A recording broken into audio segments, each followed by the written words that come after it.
Bonjour tout le monde, bienvenue sur le PSG Mon Histoire, chapitre 2.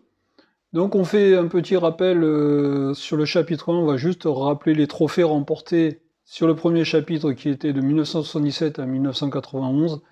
Donc deux Coupes de France, 1982 et 1983, et un titre de champion de France en 1986.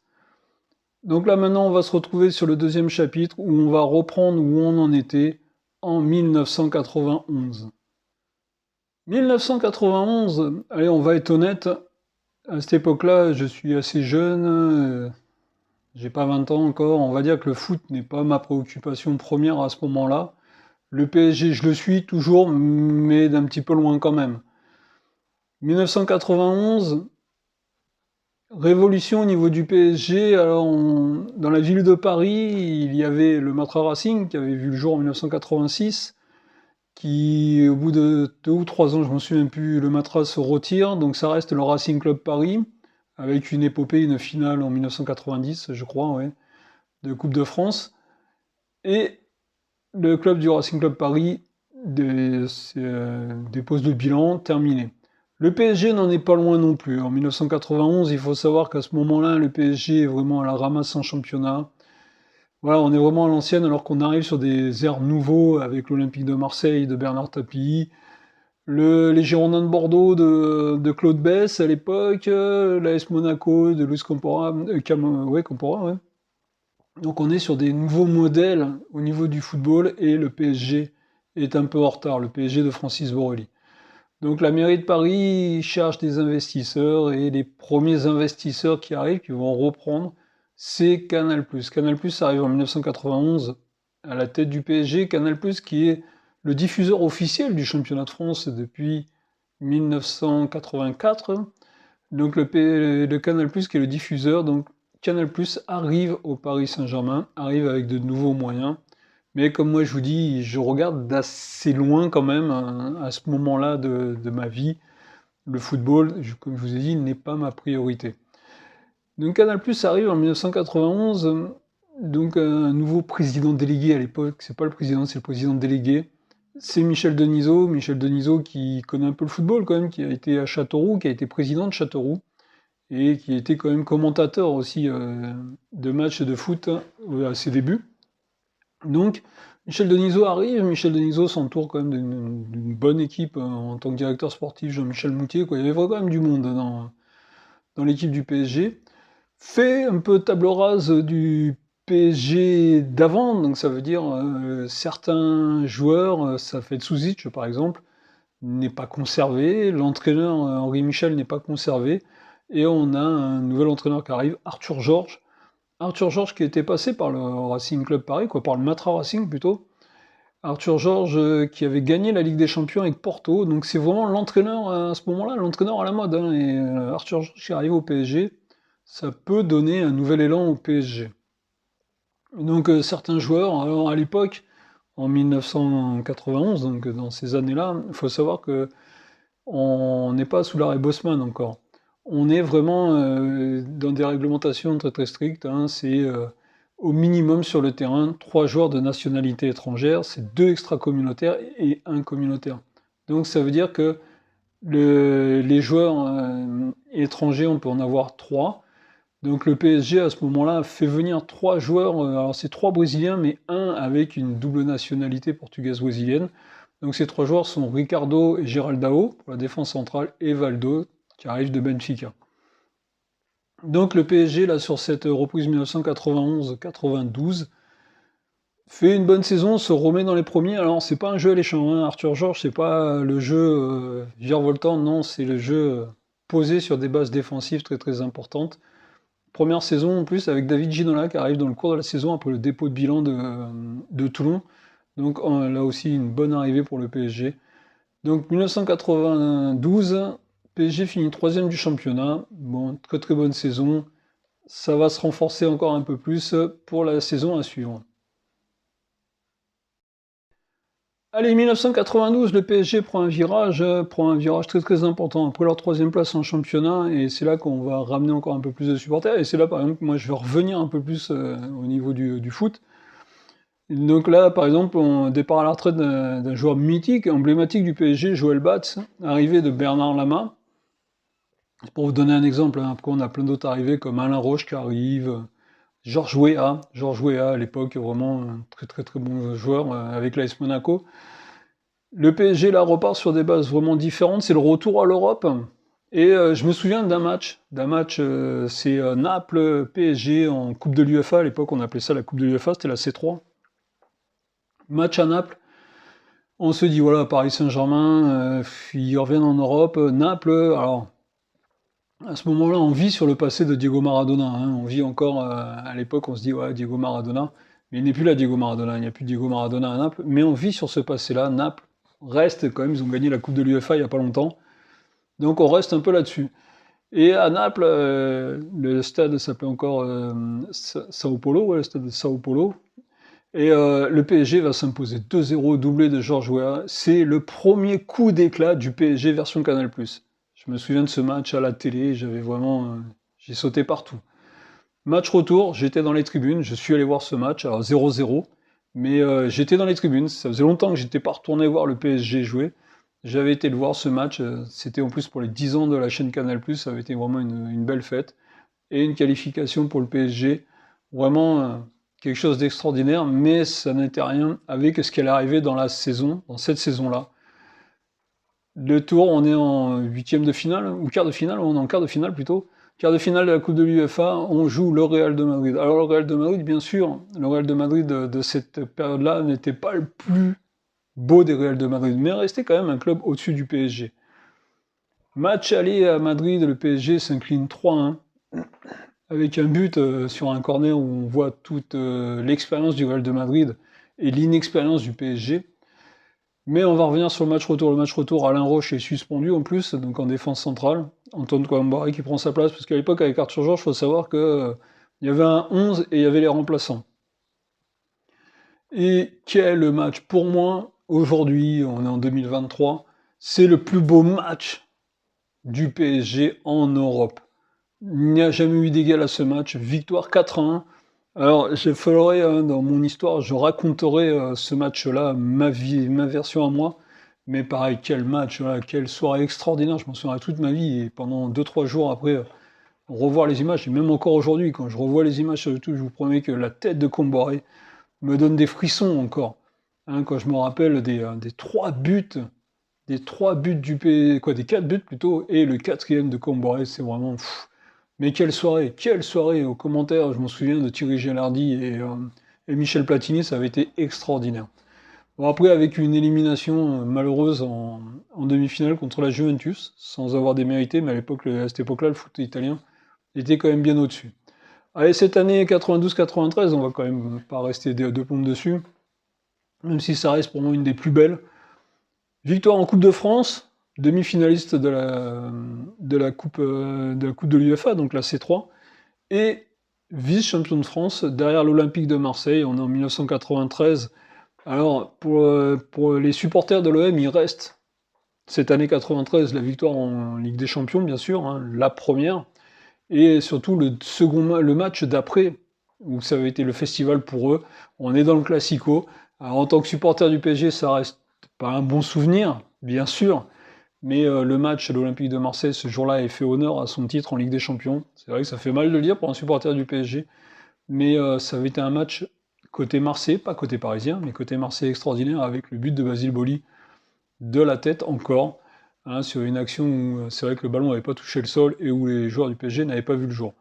Voilà, je ne vais pas en faire les mérites, on est là pour parler du PSG, pas pour parler de l'Olympique de Marseille, mais c'est pour vous rappeler qu'en 1993, on n'était pas dans le monde d'aujourd'hui. En France, il y avait quand même des gros clubs, et en l'occurrence, il y avait l'Olympique de Marseille, il y avait le PSG, il y avait Monaco et d'autres clubs, hein. Il y avait quand même Auxerre qui était là, il y avait quand même des clubs qui étaient présents, Nantes.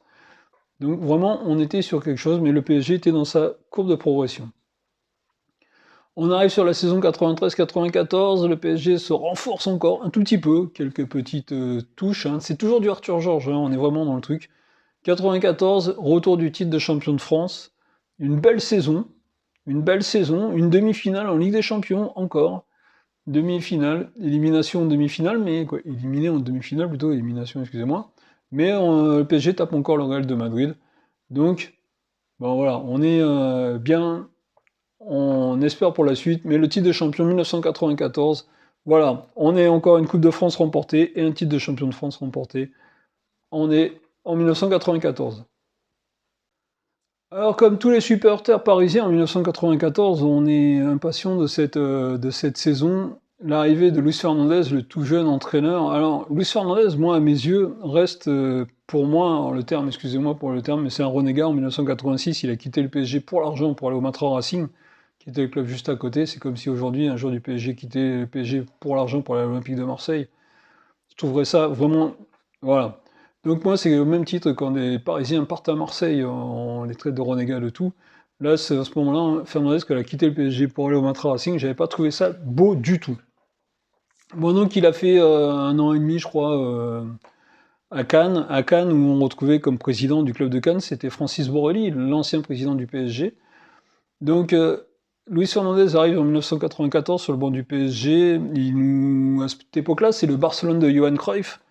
Le jeu, le super jeu alléchant de l'avant et tout. Donc lui, il nous vend ça, Fernandez. Il nous vend que c'est le Cruyff français, que Barcelone le veut et tout ça pour remplacer Cruyff. Bon, il arrive. La première saison, 94-95, il est avec les anciens joueurs d'Arthur Georges, donc on voit que bon, voilà, avec Ginola, avec ceci, avec cela, quoi, c'est pas bon, voilà, c'est comme ça. On voit un peu du Fernandez. On arrive sur la saison 95-96, il y a un recrutement énorme. Il y a un recrutement énorme avec des joueurs qui arrivent comme Patrice Loco, qui est un joueur qui arrive du FC Nantes, qui est un très très bon joueur. Il y a Stéphane Mahé qui arrive d'Auxerre. Quoi. Il y a vraiment un recrutement qui arrive, il y a 5-6 joueurs qui arrivent, on veut faire passer le PSG dans une autre catégorie.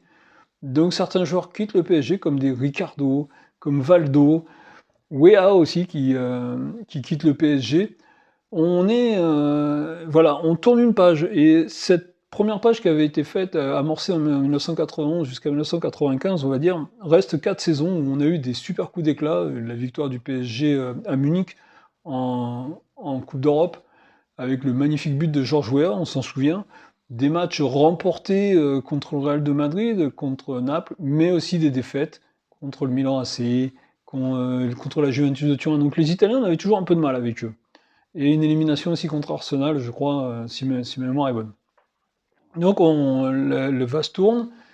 On a remporté la Coupe de France en 1995 et la première Coupe de la Ligue. Le PSG donc se retrouve en Coupe des Coupes, donc c'était la C2 à l'époque. Alors souvenez-vous bien, à l'époque vous aviez la C1, c'était la Coupe des clubs champions, alors qui commençait à avoir l'appellation de Ligue des champions parce qu'il y avait des matchs à poules, mais c'était les champions nationaux qui jouaient. Vous aviez la Coupe des Coupes, où c'était les vainqueurs de Coupe nationale, et vous aviez la Coupe de l'UEFA, donc la C3, où c'était à l'époque le 2, 3 et 4e pour certains pays, qui étaient qualifiés dans cette Coupe d'Europe. Le Paris Saint-Germain est en C2. 95-96, une saison où Paris Saint-Germain domine, et largement en tête à la période de Noël. Mais après, Fernandez, c'était le foutoir complet. Et PSG s'écroule dans la deuxième partie. C'est Auxerre qui revient d'ailleurs. Mais les dirigeants du PSG ont quand même un sursaut d'orgueil. Ils font venir Yannick Noah sur la fin de saison pour cette fameuse Coupe des Coupes. Le PSG s'impose 1-0 contre le Rapide de Vienne. Coup franc de Bruno N'Goti de plus de 30 mètres, je crois.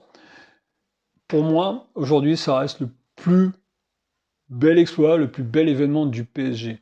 Le PSG, la Coupe des Coupes, la Coupe d'Europe, c'est pour moi le Graal. Alors, le vrai Graal, c'est la Ligue des Champions, mais pour l'instant, où on est le PSG, c'est la Coupe des Coupes. On est en 96, belle victoire du PSG en Coupe des Coupes, avec, c'est vrai, la blessure très tôt de Rail dans cette finale, remplacé par, c'était Jules César Delivaldes, ouais, qui était un buteur, un super buteur. Mais le but de Bruno N'Goti, voilà, Rapide de Vienne, PSG, finale de Coupe des Coupes, quelque chose d'extraordinaire. On est fin 96, Fernandez c'est terminé, on revient sur du pari, sur d'anciens joueurs du PSG, Ricardo qui arrive. Alors là, c'est Ricardo et Joël Batz qui sont sur le banc de touche. Là, la saison se termine par une finale en Coupe des Coupes encore, contre Barcelone. Défaite 1-0, c'était à Bruxelles, défaite 1-0, penalty de Ronaldo, du vrai Ronaldo, hein, de R9. Donc là, saison, bon, on va dire, on est un peu triste. 97-98, Là, pareil, saison compliquée, mais victoire en Coupe de France et Coupe de la Ligue. Vraiment, Paris s'impose comme un club de coupe. On arrive fin 98, la Coupe du Monde arrive, donc on est plutôt dans la préparation de cette Coupe du Monde en France, où on espère le titre suprême pour la France.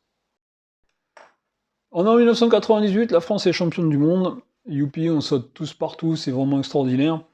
Et PSG a préparé sa révolution. Alors ça se joue en coulisses depuis un bon moment. Charles Bietri prend les commandes du PSG à la place de Michel Denisot. Michel Denisot, 7 ans au PSG, 7 titres. Voilà, c'est les choses qui parlent. 7 titres, on va rester dessus avec la Coupe des Coupes quand même, et un titre de champion de France. Ne l'oublions pas, 2 Coupes de France. Et je sais pas, c'est 3 Coupes de France et 2 Coupes de la Ligue. Charles Bietri arrive comme président, une révolution encore se prépare au PSG. Alain Giresse arrive comme entraîneur.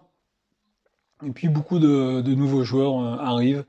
On fait vraiment partir les anciens du PSG. Voilà, Charles Bietri veut faire grâce de ce qui avait été avant et arriver sur quelque chose. Et à ce moment-là, pour moi, on était en 98. Alors, 98, on peut pas dire que c'était extraordinaire. On sortait de deux trophées. Mais là, on va commencer le déclin tout doucement. Charles Bietri, ça va pas durer indéfiniment. Charles Bietri, le PSG part dans un mauvais truc. Alain Giresse comme entraîneur. Alain Giresse qui était, je pense, quelqu'un de très très bien au niveau entraîneur. Hein. Il avait fait ses preuves avec Toulouse. Ça n'a pas fonctionné. C'est Philippe Bergerot qui le remplace. Bon, saison mitigée. Nouveau président qui arrive aussi, Laurent Perpère. Donc Bietri et Giresse n'ont pas trop survécu à tout ça.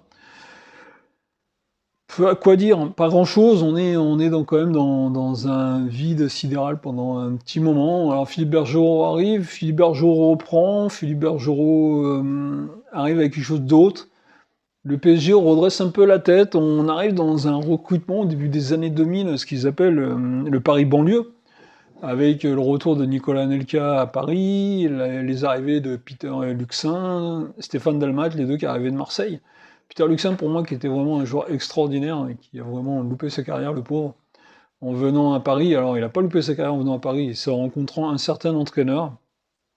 Car à ce moment-là, il y a un entraîneur qui est dans l'ombre, qui officie sur Canal+, et il s'appelle Luis Fernandez, oui, toujours lui. Il est là, et il a savonné la planche à Philippe Bergerot, hein, c'est clair, tout le monde l'a vu, tout le monde le sentait venir, ça. Il voulait récupérer ce PSG, cette version-là du PSG, car lui, il était persuadé qu'il allait en faire quelque chose. Pareil, hein, je vais être méchant avec lui. J'ai été au Parc des Princes pour un match, je crois que c'était de Ligue des Champions contre le Milan AC. Et vraiment, un match de daube, vraiment du Luis Fernandez, quoi. Vraiment, voilà, ça a été le début du déclin, malgré des arrivées intéressantes qu'il a apporté quand même. Mauricio Pochettino, Michael Arteta, qui était vraiment un 6 extraordinaire. Il y a eu des bons joueurs qui sont arrivés, Gabriel Heinze, ça a été pas mal, mais voilà, Fernandez, il faisait n'importe quoi. Ça a toujours été n'importe quoi. Pour moi, c'est pas un bon entraîneur, Fernandez. Donc là, pareil, c'est la valse des présidents. On a derrière Perper, on a le duo lillois qui arrive, Francis Graille et surtout Vaïd Halilhodžić. Ils avaient fait du bon travail à Lille. La première saison se conclut par une seconde place avec, pareil, un peu à la Arthur Georges, avec un 11 type. Et ça se conclut quand même avec une Coupe de France remportée à cette époque-là, à ce moment-là, en 2004. Voilà, il n'y a pas de jeu, ça joue du défensif, ça gagne des 1-0, mais ça gagne, c'est second, et je crois qu'en plus ça aurait même pu accrocher un peu plus ce Lyon, mais Lyon était quand même bien au-dessus. La saison suivante, il y a des départs importants, comme Dehu, comme Fiorez à la fin, on est vraiment sur quelque chose d'assez malsain, de toute façon, à ce moment-là, entre Paris et Marseille. Et donc, bon voilà, on a des départs, c'est pas terrible. Canal+, plus ça va, plus ça te sépare. Et on arrive en 2006, Capital Colony arrive. Capital Colony arrive par l'intermédiaire, donc là pareil, on met un nouveau président délégué qui lui est quelqu'un connu dans le monde de l'industrie, pas terrible, c'était Pierre Blaireau. Laurent Fournier, entraîneur, Laurent Fournier, premier du championnat, Laurent Fournier tout se passe bien, mais Laurent Fournier ne plaisait pas à ses présidents, donc Guy Lacombe arrive. Guy Lacombe arrive, ça se conclut encore avec une Coupe de France, en 2006, Coupe de France remportée aux dépens de l'Olympique de Marseille. Quelle soirée extraordinaire, là aussi, victoire de 1, je m'en souviens. avec Vikash Dorasso qui met un but avec sa petite frappe.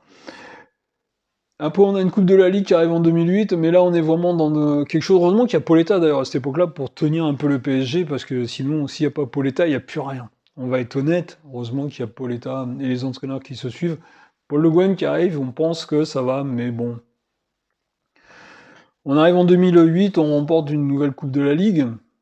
Donc on a une nouvelle Coupe de la Ligue en 2008. On a une finale de Coupe de la Ligue perdue, je m'en souviens plus trop, comme je vous ai dit. Moi, les défaites, je les sors pas trop, mais une finale perdue contre Guignon qui est triste à pleurer en Coupe de la Ligue. Hein. On était vraiment dans quelque chose.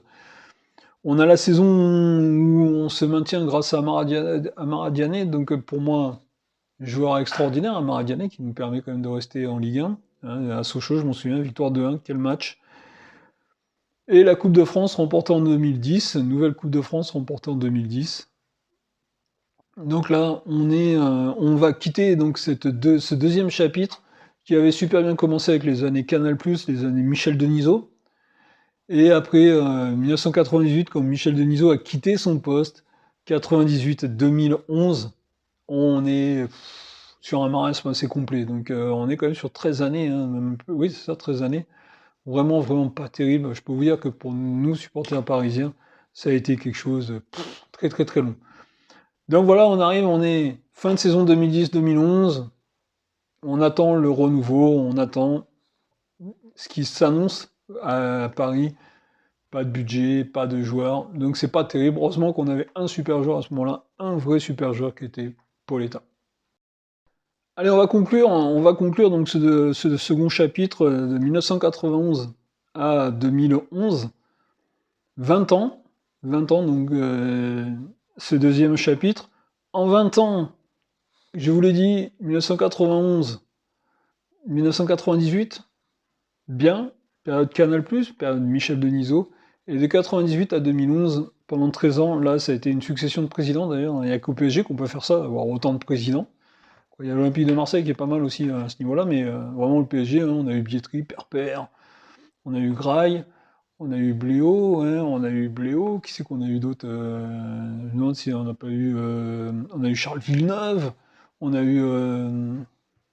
c'est Bernard Brochon, non? Comment il s'appelait lui? Non, Kézac. Ouais, Kézac, ouais, Kézac. On a eu, pour finir, le PDG d'Accor, je m'en souviens plus de son nom à lui, bon, enfin, c'est pas bien grave. Donc 7 présidents, quand même, c'est quand même beaucoup, hein, ça prouve bien cette instabilité à ce moment-là du club. Mais nous, ce qu'on va garder en tant que supporter, c'est à ce moment-là 11 titres. Sur cette période de 20 ans, alors dans l'ordre, hein, le plus haut pour moi, la C2 en 1996, la Coupe des Coupes remportée, la Coupe d'Europe, la seule et unique Coupe d'Europe remportée par le PSG. Un titre de champion de France en 1994, c'est trop peu, mais un titre de champion de France quand même. 6 Coupes de France, donc 93, 95, 98, 2004, 2006, 2010. 3 Coupes de la Ligue, 95, 98, 08. Donc bon, 11 titres quand même remportés en 20 ans. On va retenir ça, mais ça aurait été un peu mieux quand même. Donc voilà, on vient de finir ce chapitre 2, je viens de finir ce chapitre 2, j'espère que ça vous a rappelé des souvenirs. Donc dans ce chapitre 2, période, je le redis, 91-98, avec des événements, des matchs extraordinaires, des matchs contre Naples, des matchs contre Real de Madrid, 2 fois quand même, des matchs contre Barcelone, après des matchs un peu plus tristes contre des clubs italiens, Milan AC et la Juventus surtout. Après les matchs Liverpool, je me souviens d'un certain match contre Liverpool. Bon, une élimination contre Arsenal. On a quand même eu des matchs de Coupe d'Europe, des grands moments de Coupe d'Europe dans cette période-là. À voir. Donc voilà, mon chapitre 2 est fini. Je vous dis à très très bientôt pour le chapitre 3. Je vous dis salut et à très bientôt.